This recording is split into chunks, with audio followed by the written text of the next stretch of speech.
next guy, you know, I can still remember Coach Toasty and I were talking about one of our games last year, and this kid, his dad brought him out to watch us play. He was playing on a different team in the county, and he said, you know, I think I want to try to get on that team. And one of the hardest things was trying to tell Coach Lewis we're going to do our best, but it's not a guarantee the way the draft works out there. So, but anyway, we were just thrilled to death to have him on the team. Really, I don't think he'd ever play running back this year, but you could tell as the season went on, he figured out how to play running back, he figured out how to block, and then he actually, the same game that Zane was the quarterback, he came out of the shell as a running back and scored 2 touchdowns for us, not to mention all the plays defensively that he made. The Hurricanes actually tried to triple team him in that second to last game, and when, I don't know if y'all noticed, we have a switch, and I started calling switch, and they kept flip-flopping their line to go wherever Cam went. And, you know, I kind of was stubborn. I should have kept doing it, but I just wanted to see if they were really going to continue to do it, and they did. So they were scared to death of what Cam Lewis was going to do to them. Come on.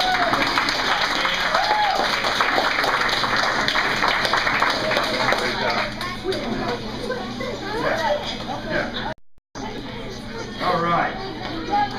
Well, this next kid, at the beginning of the year, we asked him if he wanted to play quarterback, and I can remember at the end of the first practice, I asked Coach Toasty, because he was down there working with him, I said, how'd it look? He said, well, I don't think this kid's a quarterback. I think this kid needs to be our quarterback. And it was a different kid. I said, well, that's fine. That's great. And but anyway, we wound up putting him there. And he did a great job all year for us at quarterback. Again, that's the position where you got to know where everybody on the field goes. And not only did he play good at quarterback, but also defensively, playing that outside linebacker, making some great tackles for us, and had a great touchdown run for us in the championship game. West Weeks.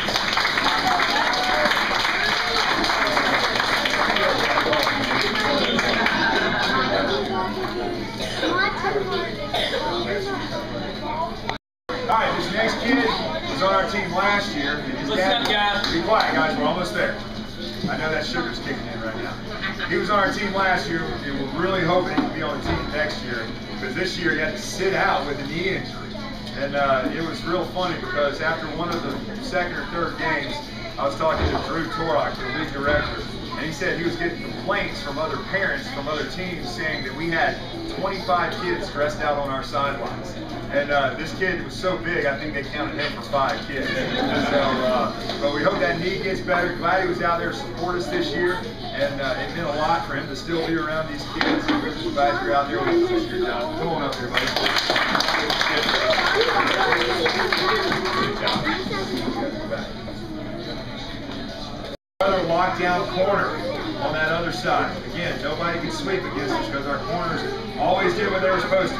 Not all the time in practice did they do what they were supposed to do, but in the games, most of the time, they did exactly what they were supposed to. And again, this guy was one of the littlest kids on the team, but once we got to that King of the Ring drill, I don't think anybody wanted to call the name Clay Dorsey because they knew they were going to get stuck. So great season, Clay.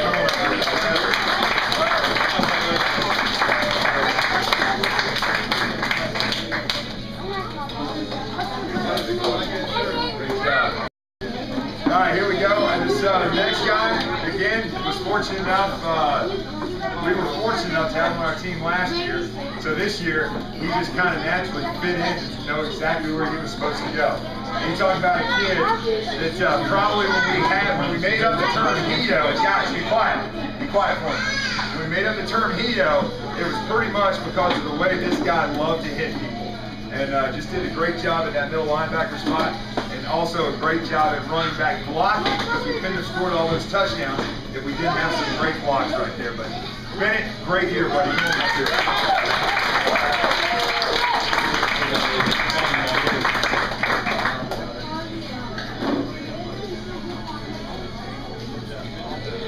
Great job.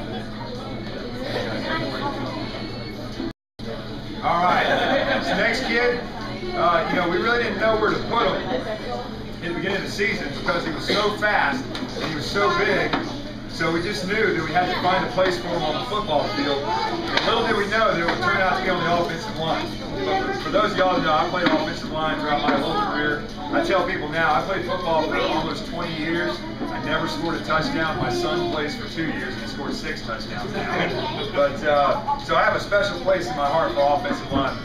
And this kid was one of those guys that the refs, I don't think he ever had a holding call thrown on him, but he frustrated the defensive lineman so much because once he locked into you and had a hold of your pads, he was not going to let go until the whistle blew, which is what we coached him up to do all year long. So it was a great job of getting better as an offensive lineman. And Bram, keep up the good work, buddy.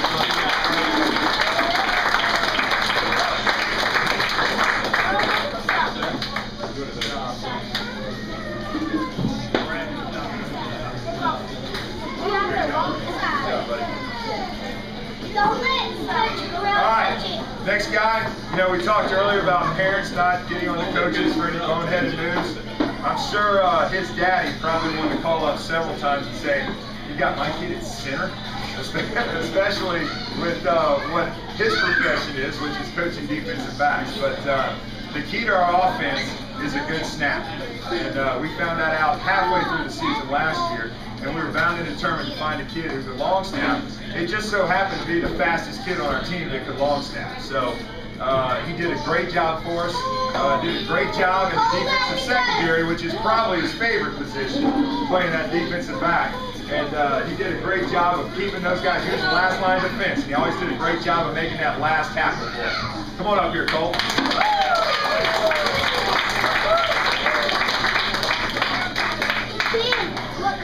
Good job. Make sure you get everybody's hands right there, buddy.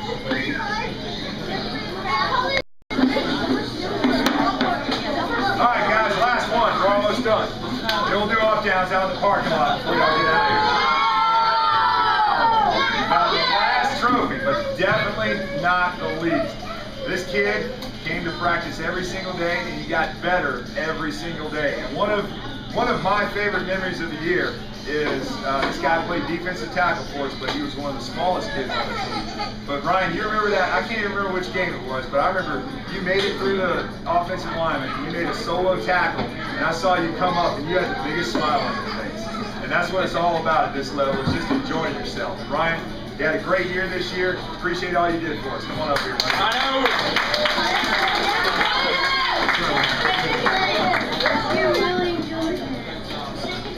Great job.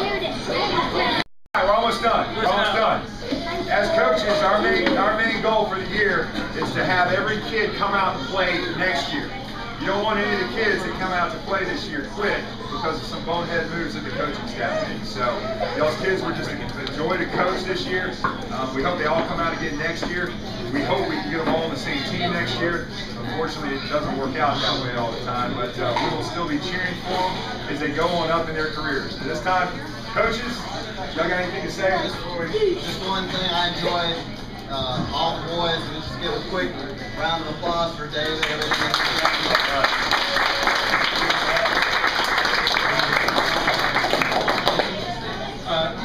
I want to share a quick story, and I hope I don't embarrass you, Baker, but after the ball game, we talked about how awesome head coach was. The whole group of guys have been a great team. We're just teaching the fundamentals of football, and we just want to say thank you for your investment.